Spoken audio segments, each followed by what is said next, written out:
All right, MMA Maniacs, it's time once again for your weekly MMA podcast called Split Decision, brought to you from the Ruloff Family Inc. studios. Bueller at the mics with the Ruloff brothers. Dodge is MIA today, but we're going to get through it. We got a special interview at the end of the episode as well, so make sure you stick around for that. Big thanks to our sponsors, strongboardbalance.com. Change the way you work out. Get on board, strongboardbalance.com. I brought the Strongboard this week.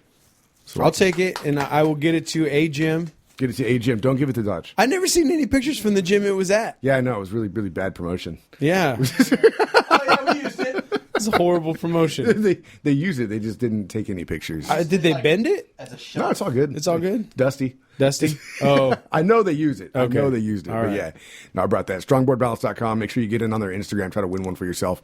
And of course, our second home, mymmanews.com.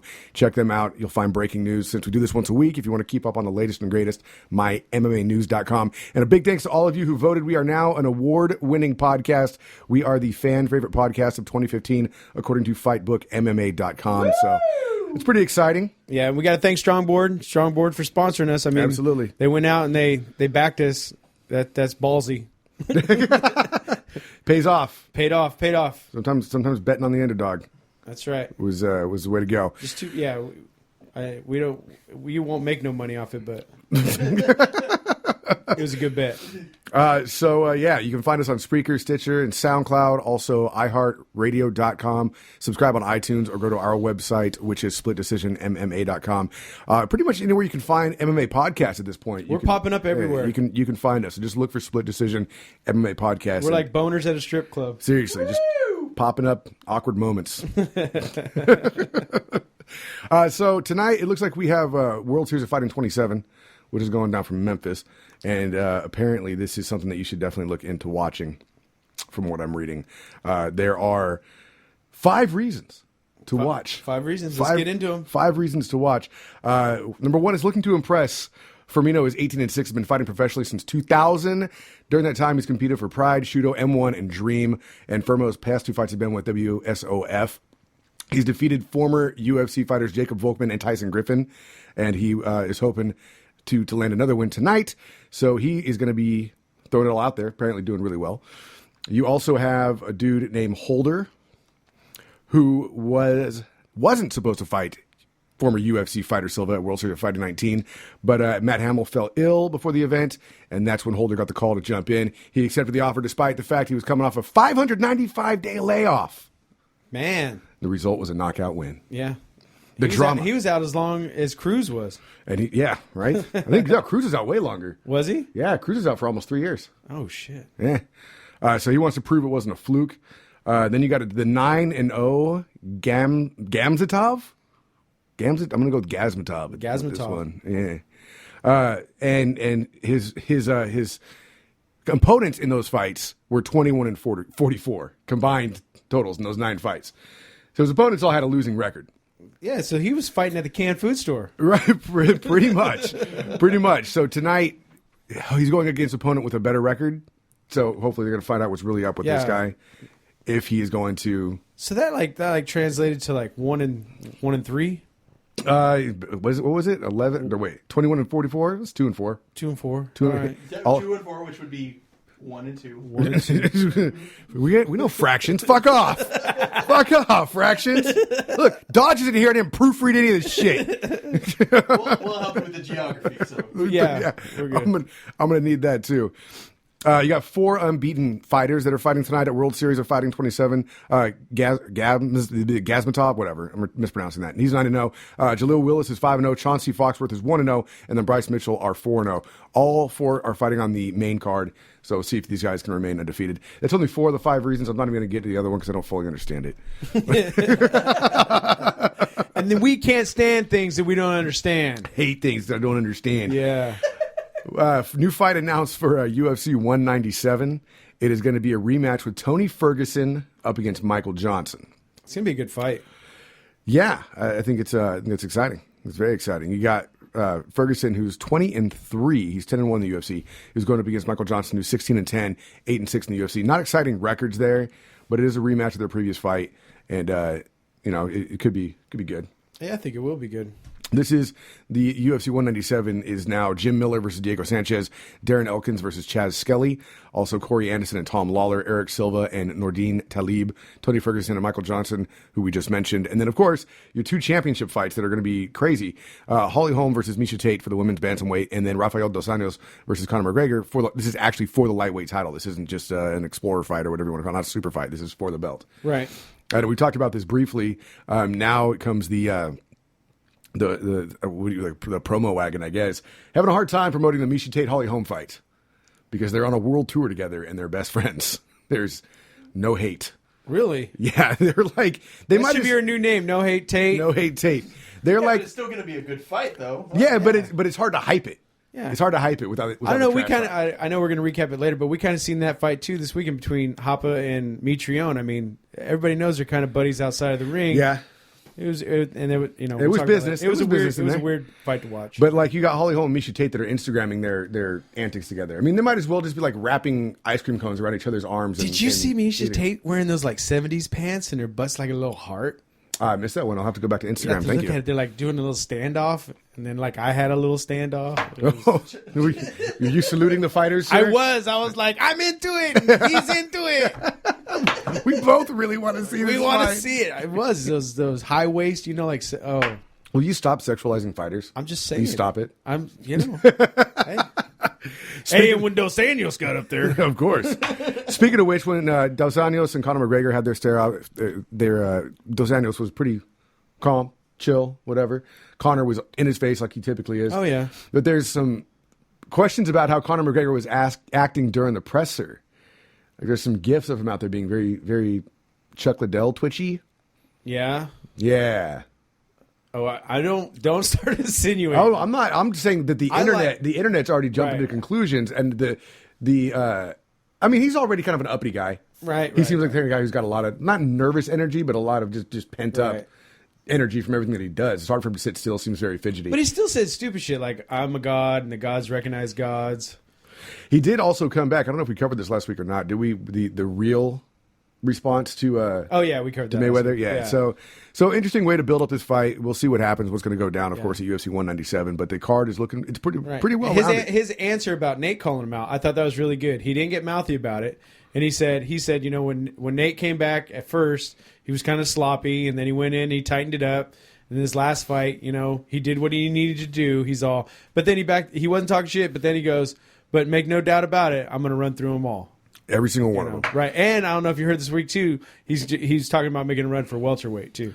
Yeah, and Robbie Lawler already shook that one off. Lawler's not even sweating that. Like, literally just was like, meh.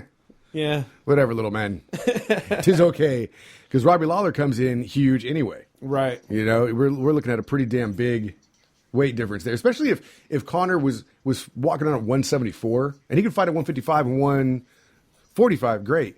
But can you hear that? It's this thing right here. Oh, yeah. No, it's picking up on Are you him. pointing at your penis? Yes, my penis is talking. It's making noise? My penis is talking. No, I was looking at Conor McGregor predicts that he's gonna dust. He's gonna dust Dos Anjos in under a minute. Is his prediction from the presser, by the way. Oh. Should never do that. Not in a Never minute. put timelines on it. Well, he did say at one of his fights. Dennis Siver, he said he'd get it done in 2 minutes, and he meant the second round. I meant 2 rounds. So we'll see what happens with Dos Anjos. This is going to be a tough fight for him, man. And there's people online that are already saying What about McGregor Cyborg? Evangelista Yeah. or Christine? I don't know. Evangelista, I believe, is fighting this weekend too. All right. He's looking good. He's on weight. Yeah. No, I meant Christine. I would watch that. Oh, I think she'd whoop his ass. Well, that's the thing, is that he wants to go, okay, he wants to go 155. That's great. And then he wants to go challenge Robbie Lawler, which Robbie Lawler just shakes it off because dude walks around at 174, cuts down to 155 or 145. Lawler cuts down to 170. Right. So he's already walking around at 190, 195. Comes into that cage, he's still going to be heavier than McGregor no matter what at 170. It'd be a really, really tough fight and probably a bad decision. And people are already saying that if, and it's a big if, McGregor actually gets the belt from Dos Anjos, people are already looking at the odds that Frankie Edgar could take both belts from Conor in back-to-back fights. Wow. This is internet speculation, obviously. Right. Just throwing out the controversy, get the wheels turning and stuff, but that's a pretty tall order. But Frankie's also a pretty bad fight for Conor. Right, and truthfully, that's what the UFC wants. They just want to get the wheels turning because they're like, crank that money machine up. Yep. So maybe I don't know, man, because Frankie Edgar does probably get hopefully by the end of the year, Frankie gets a shot at McGregor or whoever's holding that belt at that point in time, if Aldo gets it back or whoever it may be. But damn, that would be some movie shit right there. It would. Then, speaking of fights that are added to the fight cards, UFC Fight Night 84, which is coming up in Australia. Siho Ham just got added against Beck Rawlings. Of course, we all love Beck Rawlings here. Rowdy. Looking forward to seeing that fight. I'm assuming we're all going to side with Beck. Oh, yeah, we're with Rowdy. All right. And then UFC just signed somebody new. Former M1 Challenge heavyweight champ Marcin Tybura signed a deal with the UFC. I don't know a lot about this guy, but he's a big heavyweight, which they're always fun to have. He's 13-1 in MMA right now. Big dude. You guys heard of him? Yeah. Yeah, he's a big dude. He's a big guy. he's 6'3" and 250 pounds. He's got 6 submission wins and 5 knockout wins on his resume of 13 wins. So only 2 of his wins have gone to decision. UFC thought he was a good standout and have now signed him to their heavyweight roster. Of course, time will tell when we see. Well, it's because the heavyweight roster is so thin. Yeah. Well, they cut people by the dozens when they cut people. It's crazy. Right. And then also, Sage Northcutt's opponent was taken out 1 week. Right. 1 week from the fight. So now we have Sage Northcutt is now going to be fighting Brian Bam Bam Barberena. That's a name right there. Right. Brian Bam Bam Barberena. And they're saying that it's an advantage for Bam Bam. I don't see how. I mean, Sage Northcutt just seems like he's on another level, man. He's on the HNL. Well, I'm telling you what. Whole nother level? Whole nother level. That's right. Yeah, because, I mean, like we said, he's a specimen. He walks around like, 8-9% body fat. Right. Well, wait. I need to know what race he is, because you just said specimen, so I don't know that code word yet. Oh, he's a corn-fed white boy, man. Oh, okay. All right. Yeah. He looks like an action figure. Yeah. He looks like, when they say unrealistic body standards of Barbie, but like then He-Man is unrealistic body standards for dudes, unless you're Sage Northcutt. Yeah. He looks like a skinnier 155-pound He-Man figure. It's weird. And he's like got crazy dexterity, super agile. Trained to TriStar now. He can do a standing front flip. Was he bitten by like a radioactive spider? He may have been. Maybe radioactive Ken doll. Yeah. I want to know what God's compensation is for this guy, because he's really good looking. He's really athletic. He's in really good shape. I want to know, is he built like a Ken doll? Because then I'll feel much better about myself. If he's built like a Ken doll, then I'm cool. But this actually changes. Come on, baby. You want to rub my smooth spot? Changes to the Pittsburgh fight card, where Barberino was actually set to fight Jonathan Webb. So it's not like Barberino hasn't been training, but he's obviously not that far into his camp if he wasn't ready to fight till next month. So we'll see what happens with this one. I mean, a week's notice. He is training halfway into his camp. Maybe it is bad news for Sage Northcutt. I don't think so, though. I don't think so. And this one's going down January 30th at New Jersey's Prudential Center. Yeah. Which is happening next week. About to get into the recap of last week's fight. Also a name that came up. Maybe it's news. Maybe it's not. This guy hasn't fought since 2014, but a guy named Sylvain Petard. Mm-hmm. He fought for 1FC back in 2014. He had a couple fights for 1FC. His porn past has come up now. And apparently he somehow landed on a calendar, some highly coveted calendar over in Europe. And he did a photo shoot wrestling another dude naked in the sand dunes. So they started doing some digging, and they found another photo shoot where there was another dude's hand on his wiener. What? Yeah. But then they were like, oh, he has a porn pass. So they started digging for his porn pass, and they found a full porn tape of him. Chokehold and everything. Just full on banging a smoking hot blonde chick. So I don't. The website that was sent to me was, and the only way to get into porn is to do the bad porn. Is that what it is? Yeah. You do. That's the gateway. You do the gateway. You have to pay your dues. Yeah. It's the because you got to prove it's just business. It's the literal gateway, and that's what's funny is that what was sent to me by someone who listens to the show was sent to him. Did you hear that, Josh? Was sent to me because I'm going to get a lot of shit for this. I already know this. Bringing this to the table. I want to know the exact count of chicks with dicks on this webpage. I didn't look that deep into it. It was it's called queerclick.com. And so while It was a pop-up. it was a pop-up. So while I'm reading this, what was funny to read this was like the article follows with like 3 or 4 different updates. And it was just funny because you could tell the people that were writing it and the website that it is were getting really excited to find hopefully a gay sex tape with Sylvain Petard. And then when they finally get to the last update, they're like, it's a straight one. It's a straight Just the letdown was kind of funny. So I don't know if you know who Sylvain Petard is and you're a fan, then maybe you might want to go. I doubt watch that him. anybody's just gonna be busting out of the closet. I have that tape. Somebody had that tape. Somebody had that tape. Yeah, and he's adamant that his wiener's not photoshopped. Oh, Adamant about that. I'd be asking them to please Photoshop mine. Make it black. Go ahead. Just Stunt cocking. So on Sunday, because of the NFL playoffs last weekend, we had UFC Fight Night 81, which was a pretty solid lineup, especially for a free fight card. But god damn, if you bet underdogs on this thing, you probably made a lot of money. I went 1-7. Yeah, I think I might have gone 0-7. It was horrible. So we kick off the night with Francimar Barroso and Elvis fuck, I don't even know, with the decision. Before we jump into this, of course, we have to announce that our very own Killer Kelly has a fight coming up with Invicta, which is very exciting. Do we know who her opponent is? No, not yet, but she's going to be fighting. And also we had Invicta on Friday with Christine Cyborg actually defending her title. Oh, that's right. I didn't even, you didn't tell me about that when we started this. And Dodge isn't here, so of course. So Cyborg is still the title holder. Right. She came in on weight. So far, everything's been good with that, and Right. she looks pretty solid. But, I mean, what are we going to do with Cyborg now for a super fight? Holly Holm? I don't. Actually, a lot of people were saying that Tate Cyborg would be the better fight. Really? Yeah. I don't know. We'll see. Yeah. But look for Killer Kelly to make her next ring entry in Invicta coming up here really, really soon, March. actually. March.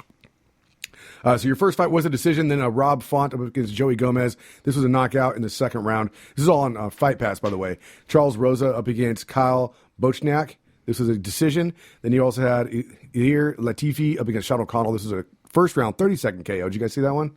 No. No Fight Pass for you? No. Paul Felder up against Darren Cruikshank. Cruikshank was submitted. Yes, Via I rear did naked see choke. this fight. Saw this fight. And this was the beginning of my 0-6 streak until the Alvarez fight.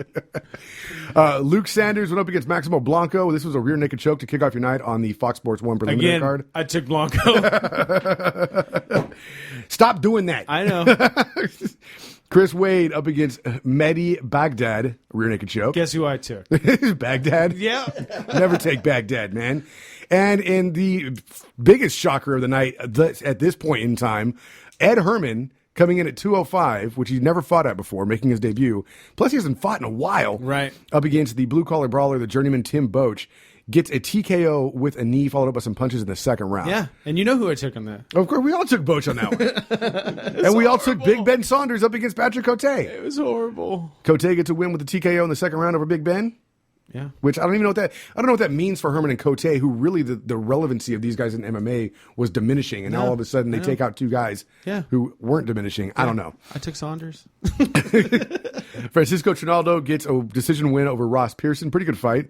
Yeah. Pearson just didn't have anything to answer him with, really. And guess who I took on that one? Good old Pearson. Travis Brown, like we talked about earlier, Matt Mitrione. I'm calling him eye poke. Called him eye poke? Yeah. I'm calling him more than eye poke because he broke Matt Mitrione's orbital. You're not doing that with an eye poke. If you saw the fight, then Matt Mitrione had the hematoma from hell above his eyebrow. I like when people said it actually looked like his nut. It did. Actually shot out of his forehead. It did. It did. This was probably one of the worst head injuries I've ever seen. Even worse than the head gina of years and years ago. I know. Because it wasn't a gash. It was, and then how it started swelling, and then when it became a bulb. You just wanted to pop it. Yeah. So bad. Matt Mitrione says that even though he has a broken orbital, it's not going to change his future in MMA. He's going to continue to do it after he gets fixed. He's had a weird week about how he's been talking about how the stoppage should have been and that they shouldn't have kept asking him if he wanted to keep fighting because all he kept thinking in his head is if we stop fighting, I'm only getting half the money I'm going to make. So obviously I'm going to continue the fight. You know, he's all, but somebody should have really stopped the fight. Isn't that the referee's job? He goes, I know. And then I'm thinking, not only they had the first doctor come in, they brought in a second doctor, and they gave him like multiple. I don't know how many times they offered him to say crepe. They're like, you're giving you a good option. Just say you give up, man. And Right. he's like, no, I'm good. Yeah, that is kind of the doctors and refs' job. What do they need the second doctor for? Like, hey, that's really fucking big. You should get him in here. Well, they do. I think they have a medical examiner, and then they actually have a physician. And then when that second guy comes in, if he's like, I don't know, dude. I think, yeah. Medical examiner's like, I think this is the biggest one I've ever seen. I don't know. Can you come and take a look at this? But again, at that point, his orbital wasn't broke. And then his shoulder, I don't know if somebody's got a picture where there's like a bone coming out of his shoulder after the slam. Oh, and really? that's never been addressed at all this week. Maybe dislocated or someone's Yeah. collarbone, something like that. Yeah. Nah, I don't know. I didn't see anything about that. I did just see that his orbital is broken, though. Yeah. And so that was crazy, but that could have gone either way, that fight, really. But going into it anyway, that fight could have gone either way. And then we had Eddie Alvarez going up against Anthony Pettis. Eddie Alvarez, who was a very big prospect coming in, Dodge had a hard-on for him. Didn't have a great showing in his first fight in the UFC, but has since done a lot better. But it's Anthony fucking Pettis. It's Anthony Showtime Pettis. Yeah, I don't think that this was a great showing. I think he did, like he said, I'm going to expose the weakness, which he did. And then maybe you can clear this up. His corner kept yelling at him, don't get on the cage. But if you do get up on the cage, make sure it's only one hip. What's that about? Well, because you want to be able to roll to escape. If you don't want both hips on there, because then that just means your full back is to it. So if you have one hip on it, then you're kind of sideways and you can maybe roll it around. Yeah, they're like, get off the cage, get off the cage. Okay, well, if you have to stay there, one hip, not two. Try to kick a foot out so you have a little bit of play. Okay. Because if you're full, you got both hips on the cage, your back is on the cage, and you're not doing much. Yeah, Because even if you get double underhooks and your back's on the cage, you're not doing anything. Yeah, he wasn't. But so Eddie Alvarez gets a split decision on that one. Yeah. Agree? Disagree? Yeah. He did just enough. You know? It surprised me. It surprised me how Anthony Pettis should have won that fight and didn't. It's not like the split decision happened and I was like, no, Pettis was robbed. I was like, how did Pettis just not capitalize on this and do better? That's what surprised me about it, was how Anthony Pettis just seemed to not put everything he had into it. Yeah, and like a lot of people say, it just like, and like you're saying, he just let it happen. Yeah. He didn't do anything to stop it from happening. You know, and it's not, I mean, I took Alvarez, but still, it wasn't like he was really overpowering him. Right. You know? Just had the good game plan, much like Dominic Cruz in your main event fight up against TJ Dillashaw, getting the split decision win over him. And it's just, I thought when I was watching it, albeit drunk, I thought that Dillashaw had 2, 4, and 5 in the rounds, but it was. I am not correct. No. Dominic Cruz is a tactician, man. That's why he had the title for so long. I don't even That's know why how he's the so other hard to beat. judge. I don't even know how the other judge had him winning. And I took Dillashaw. Yeah, no. This is what Dominic Cruz does. It's just what he does, man. He not only is he brilliant when he breaks down other people's fights, he's brilliant at breaking down the fighters that he's going up against. And it could be another situation where Dominic Cruz doesn't lose the title again until Ronda Rousey beats him up. Yeah, and I can't believe that Dwayne let him go back in there and never told him, hey, you have to knock him out or submit him. Because you're losing. Right. That was never said. Do you think that TJ was kind of holding back? Like, he didn't seem to rush him as much. Maybe no, because I think they thought he had it. Really? I think that they thought he won 1, 2, and 3. Wow. Well, it was a split decision. So and that I don't understand. That there's always one judge, like he was playing Nintendo or something. Was it Cecil Beeples again? I think it was. Getting nachos? Just something. Filled out his fight card beforehand. Champ wins. Where's some nachos? Let's just go. So there you go. That wraps it up with another changing of hands of the belt. Really, Dominic Cruz never lost it. He was out for almost 3 years, and it was taken from him. So I guess you could say it's back in the rightful hands of its owner. So now, do you think that Dominic Cruz have to go back and fight the people that Dillashaw had to fight? Does he have to fight? I don't Mendez? care. And no, it's not just because I hate Cruz because who he is or anything. But I think whoever he fights next, he loses the belt to. Well, that's what I'm saying. Do you think that there were some contenders that were coming up against TJ Dillashaw, like Mendez, like Hayden Barao, stuff like that? Do you think that those guys now get a shot at Cruz, or does Dillashaw come back and get an automatic shot? I don't. This wasn't a close enough fight to me, even though it's a split decision, to give the automatic rematch. I don't think so. I guess we'll see what happens. See how long TJ's suspension is, how soon they want to get Dominic Cruz back in there. It's the way the UFC works. Right. So that kind of wraps it up for this time around. Stick around. We do have an interview with Fabricio Verdum, your heavyweight champion, talking about his fight coming up with Cain Velasquez. It might be attached to this one. It might be a separate file, but look for it. We do have that. It's pretty good. It's fun. Good times. I think on some places it might already be out. Oh, really? Yeah. Cool. Well, there you go. That pterodactyl question in there? Or? Yeah, I'm telling you, it's really hard to ask Brazilians what pterodactyls are. And I don't know. I haven't even looked into why this is, but every time we've interviewed a Brazilian fighter and we ask them what a pterodactyl is, either they just dismiss it and go with the bear immediately because they don't want to talk about a pterodactyl, or they up front say we don't know what pterodactyls are. Yeah, well, I like it because he says, I don't understand the question. We'll give it to him one more time. And then, like you say, he just goes, okay, bear. Yeah. I'll take the bear. So that's it. Thanks for listening. Of course, this is Split Decision, brought to you every week from the Rule Off Family Inc. studios. You can find us on Spreaker, Stitcher, and SoundCloud, iTunes, SplitDecisionMMA.com, iHeartRadio, and basically anywhere you can find MMA podcasts, we'll be there. Thanks for your votes again. We are your 2015 fan favorite podcast of the year, and we have a nice little digital plaque to prove it, if anybody ever challenges that. Woo! I guess that's it. And you can't Photoshop You that. can't Photoshop that. No, It's impossible to fake. No. And make sure you get with us next week. Maybe Dodge will be back. We can go over next week's fight card as well. Tell your friends. Split Decision MMA Podcast. Facebook is Split Decision MMA Podcast.